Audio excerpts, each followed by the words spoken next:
আসসালামু আলাইকুম my YouTube family, welcome to my channel. চলে আসলাম নতুন একটি ভিডিও নিয়ে। তো আজকে আমরা যাচ্ছি মাওয়া পদ্মা ঘাটে, পদ্মা ব্রিজ দেখতে, পদ্মা নদী দেখতে, সবকিছুই। তো আজকে বৈশাখের প্রথম দিন যাচ্ছি আমরা, এবং আমি, আমার হাজব্যান্ড, আমার ভাসুরের ফ্যামিলি এবং আমার ননদ সবাই মিলে। প্রথমে আমাদের এই সাইড থেকে আমরা গাড়িতে উঠে গিয়েছি। আমরা যাচ্ছি এক্সপ্রেস হাইওয়ে দিয়ে।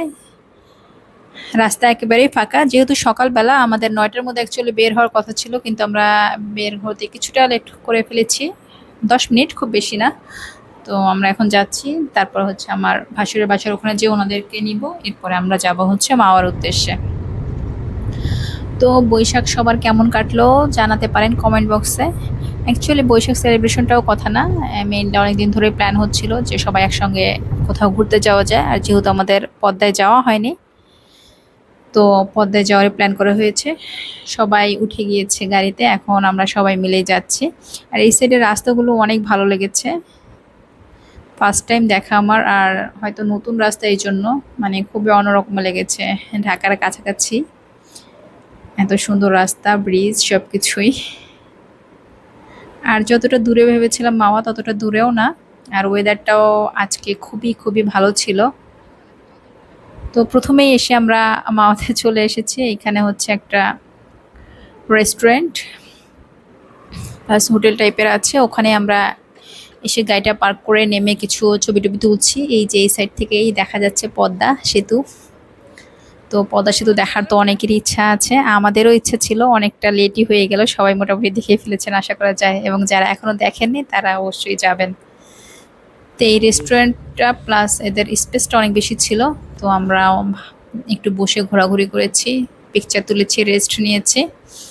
আর যেহেতু সকালবেলা খুব বেশি কেউ আসেনি, আমার ভাসুরের ছেলে মেয়েরা এই যে ছোট ছোট ফুল নিয়ে আসছিল আশেপাশ থেকে, মানে এনভায়রনমেন্টটা খুব ভালো লেগেছে, গ্রামীণ পরিবেশ একেবারেই। তো সবাই মিলে বসে একটু আড্ডা টাড্ডা দিচ্ছিলাম। এরপরে হচ্ছে কোথায় খেতে যাব আর কি, সেটাও প্ল্যান করা হচ্ছিল। আমার হাজব্যান্ড প্লাস ভাসুর মিলে ওনারা যে খোঁজ খবর নিয়ে এসেছে যে কোথায় খাওয়া যায় ভালো খাবার প্লাস রিজনেবল প্রাইসের মধ্যে। এখানেও কথা বলেছে, ওদের এখানে রান্না চলছিল সেই সময়। আমরা সকালে ব্রেকফাস্ট করে বের হয়েছি, সো দুপুরে খাওয়ারই প্ল্যান চলছিল। আর এই রেস্টুরেন্টেরই এই সাইডটায় আরও একটি সুন্দর ফাঁকা জায়গা আছে, এত গাছ, প্লাস পাশে হচ্ছে ধান ক্ষেত।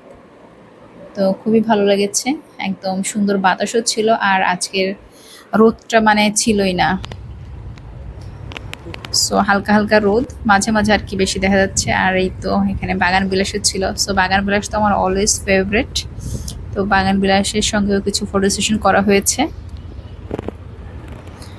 নিচে এইটা মেবি অন্য ভ্যারাইটির বাগান বিলাস, একটু ঝোপা ঝোপা ফুল, আমার বাসারটা বানানো রকম। এরপরে হচ্ছে আবার অপরাজিতা ফুলও চোখে পড়েছে। তো এই জায়গাটা একটু উঁচু, তো আমার হাজবেন্ড বলছিল এখান থেকে আমি নামতে পারবো না, তাই আমি ভাবলাম যে এটার ক্লিপও নিয়ে রাখি, আমি নেমেছি। খুব বেশি উঁচু না, বাট হচ্ছে যেহেতু শাড়ি পরেছিলাম, শাড়ি পরলে একটু অসুবিধাই হয়েছে। তো সকালবেলা আসার কারণে ভালো হয়েছে যে লোকজনের ভিড় টের পায়নি, খুব ভালোভাবে ফ্যামিলির সবাই মিলে আর কি বসে রেস্ট করা গিয়েছে। এরপরে আমার ননদের এই গাজরাটা ও আবার হচ্ছে মাথায় দিয়েছিল, তো পরে বলছে যে হাতে বাঁধবে আমার মতো করে। তো ওকেও হাতেই বেঁধে দিলাম। তো যেহেতু আমি হিজাব পরি, সো আমি অলওয়েজ এই গাজরা পরতে পছন্দ করি এবং হাতেই পরি। তো ওটা ওকে হাতে বেঁধে দিলাম, আমার কাছে হাতে বেশি সুন্দর লাগে। অবশ্য অনেক যারা খোপায় পছন্দ করেন তারা তো অবশ্যই খোপায় পরবেন। তো অবশেষে আমাদের রেস্টুরেন্ট ঠিক হয়েছে, আমরা ওখানে যাচ্ছি খেতে, একটুখানি দূরে। তো গাড়িটাকেও যেহেতু নিয়ে যেতে হবে, সো আমরা গাড়িতে করে যাচ্ছি। আমার ভাসুর চলে গিয়েছে হেঁটে হেঁটে আগেই। তো এখানে অনেক অনেক রেস্টুরেন্ট আছে। আমার ভাসুরের ছেলে ও বলল যে কিছু নাকি ওরা শর্ট লিস্টেড করেও এনেছিল, বাট ওরা যেগুলো শর্ট লিস্টেড করেছিল কোনোটাতেই হচ্ছে তেমন ভালো ইলিশও পায়নি, আবার হচ্ছে প্রাইসটাও বেশি ছিল। তো আমার হাজব্যান্ড, আমার ভাসুর হচ্ছে ঠিক করেছে যেটা, ওটা হচ্ছে এই যে দেখা যাচ্ছে বাবা মায়ের দোয়া হোটেল অ্যান্ড রেস্টুরেন্ট। তো এইটা সবচেয়ে মজার ব্যাপার হচ্ছে, এটা থেকে একদম পদ্মার নদী দেখা যায়।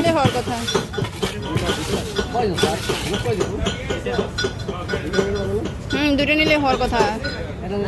তো এরপর আমাদের ইলিশ সিলেক্ট করার পালা। মানুষ তো হচ্ছে কয়জন, 2 3 5 জন বড় মানুষ, ড্রাইভার আছে না, 6 জন 6 জন।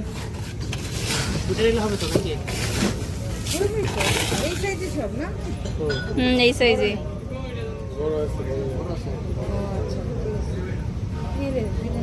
হ্যাঁ, ধরে দেখো তো নরম নাকি তাজা।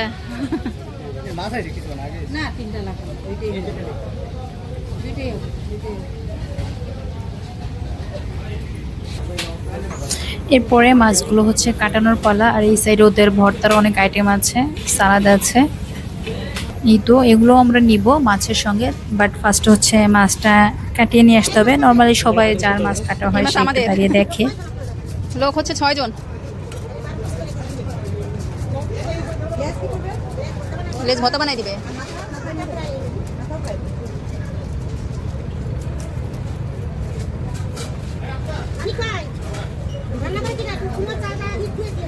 তো ওনারা তো খুবই এক্সপার্ট, খুব দ্রুতই কেটে ফেলতে পারে।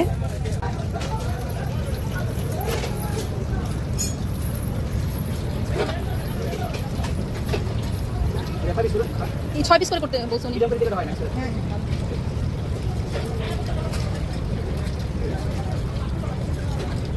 প্রথমে একজন মহিলা কাটছিল, পরে আবার ওনার অন্য কাজ করে যাওয়ায় আরেকজন পুরুষ মানুষ এসে উনি হচ্ছে কাটছে মাছটা। আমরা সঙ্গে হচ্ছে চিংড়িও নিয়েছিলাম, কারণ আমার ভাসুরের ছেলের জন্য ইলিশ খেতে পারে না, কাটা বেছে।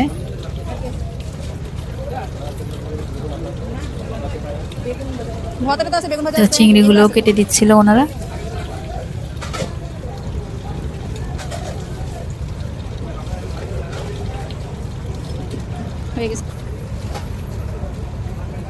তো ঝটপট মাছ কাটাও শেষ, আবার ধুয়েও ফেলছে। আর এই সাইডে হচ্ছে দেখলাম কাঁকড়া। তো কাঁকড়া তো অনেকে পছন্দ করে, এটাও পাওয়া যায় ওখানে। আমরা নিইনি, কেউই খুব বেশি পছন্দ করে না। খাওয়া হয়েছে বাট পছন্দ না। আর এখানে সরিষার তেলের বোতল সাজিয়ে রেখেছে। এই বোতল মানে যে যেটা চুজ করবে, ওরা 1 বোতল তেল দিয়ে হচ্ছে একেবারেই হচ্ছে 1টা বা 2টা বা 3টা যায় মাছ ভাজা হোক ওটা ভেজে দেয়। চাইলে বেশি তেলও নেওয়া যায়। আমরা সাথে হচ্ছে বেগুন ভাজিয়ে নিয়েছি। হ্যাঁ, এই বেগুন ভাজি হচ্ছে 30 টাকা করে পিস ছিল। আর 2টা ইলিশ মাছ নেওয়া হয়েছে, আর 3টা হচ্ছে চিংড়ি মাছ। মাছ বেগুন সবই ওরা একসঙ্গে মিক্স করে এরপরে তেলের মধ্যে দিয়ে দেয়।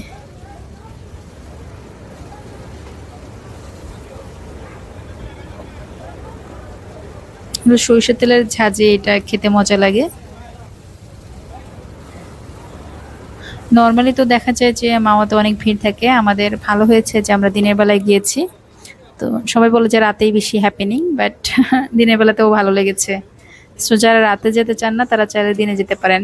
সবসময় মনে হয় দিনেও সব কিছুই থাকে, দুপুর থেকে বিশেষ করে। আজকে পয়লা বৈশাখের জন্য মোটামুটি ভালো লোক ছিল। তো উনি হচ্ছে মাছের লেজ 2টাকে উঠিয়ে দিয়ে দিল লেজ ভর্তা করার জন্য। তো মাওয়ার বিখ্যাত লেজ ভর্তার রেসিপি তো ইউটিউবে প্রচুর আছে। তো আজকে একদম চোখের সামনে সবকিছু দেখছি, ভালো লেগেছে এক্সপিরিয়েন্সটা। আর এমনভাবে তেল ছিটিয়ে দিচ্ছিল মাছের উপর, আসলে ওনার এক্সপিরিয়েন্স তো এই জন্য। আর এই সাইডে ভর্তা আছে, প্লাস হচ্ছে সালাদের আইটেম আছে। বাট এখানে একটা ব্যাপার হচ্ছে, এখানে আপনাকে মানে প্রতিটা জিনিসই এক্সট্রা পে করে কিনতে হবে, মানে কোনো কিছুই এক্সট্রা করে দেবে না। যেমন আপনার মাছ ভাজার জন্য তেলটা, এটাকে আপনাকে এক্সট্রা করে কিনে দিতে হচ্ছে, প্লাস সালাদটা এটা এক্সট্রা টাকা দিয়ে নিতে হবে, সব কিছুই আর কি। আর এক্সট্রা ভর্তা তো অবশ্যই। তো এই তো লেজ ভর্তা।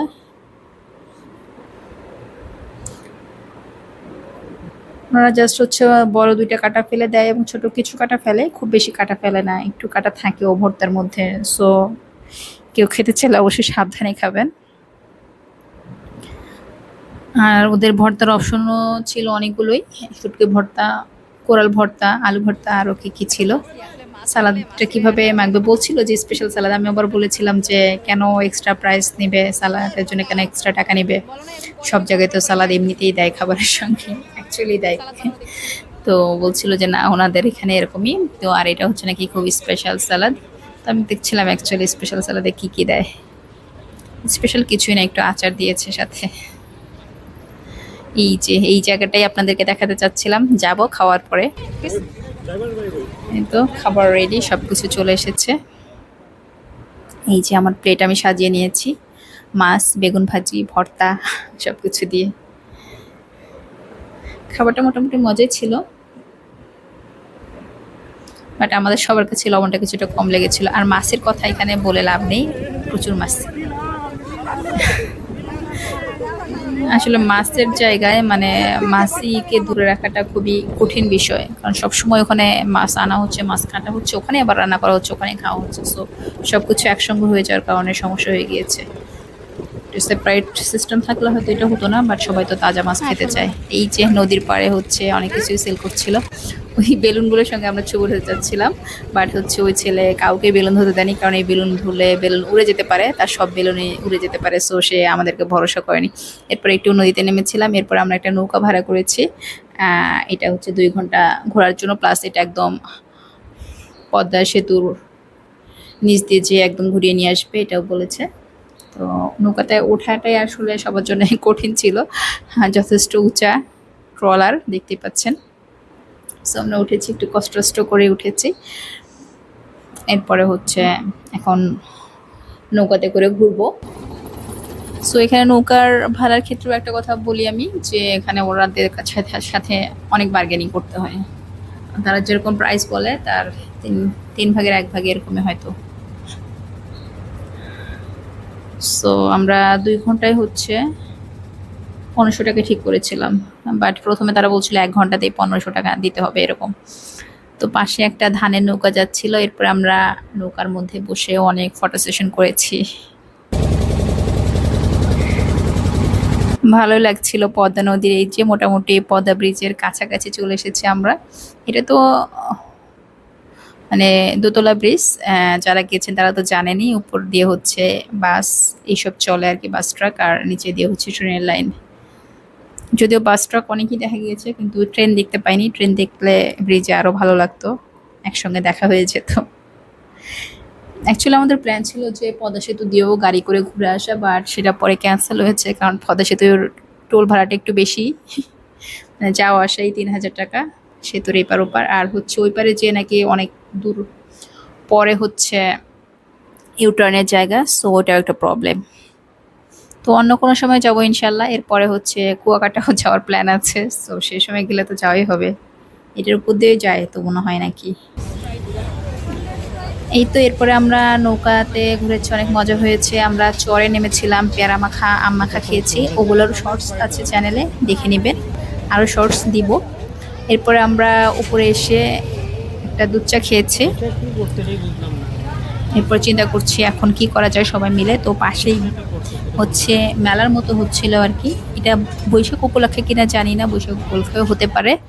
তো মেলায় প্রচুর জিনিস উঠেছে, মানে সব ধরনের, বাঁশের, বেতের, মাটির, মানে সব ধরনের জিনিস উঠেছে। আর খাবার তো ছিলই, খাবার জিনিস, বিভিন্ন ধরনের কাবাব। আর সবচেয়ে এখানে বেশি দেখলাম যে হচ্ছে পটরি স্পাইরাল বলে যেটাকে। সো এগুলো খুব চলছিল। আবার হচ্ছে ঝালমুড়ি, ফুচকা, এগুলো তো আছেই কমন। তো মানে সবকিছু ছিল। আমরা পদ্মা নদীও দেখে এসেছি, পদ্মা ব্রিজও দেখেছি এসেছি। পদ্মা ব্রিজেরও হচ্ছে লাইভ করেছিলাম আমি। সো চ্যানেলে লাইভ আছে, চাইলে সেগুলোও দেখে নিতে পারেন। আর শর্টস যেগুলো আছে সেগুলো দিয়েছি, আরও দিব। সো চ্যানেলের সঙ্গেই থাকবেন। এই মেলা থেকে আমরা কিছুই কিনিনি, জাস্ট দেখলাম। আমি কিছু কাঠের অক্ষর দেখছিলাম, বাট হচ্ছে তেমন ভালো লাগেনি, এই জন্য নেওয়া হয়নি। আসলে এগুলো সব জিনিসই তো এখন খুব অ্যাভেলেবল, কাছাকাছি পাওয়া যায়, এই জন্য এখন আর আগের মতো মেলার আকর্ষণটা নেই। তো ঘোরাঘুরি সবকিছু শেষ, এবার আমাদের ফেরার পালা। আমাদের ইচ্ছা ছিল হচ্ছে বাচ্চাদের সঙ্গে আমি আজকে রাইডে ওঠার প্ল্যান ছিল, বাট সেটা আর হয়নি, কারণ আমাদের আসলে অনেক দেরি হয়ে গিয়েছে।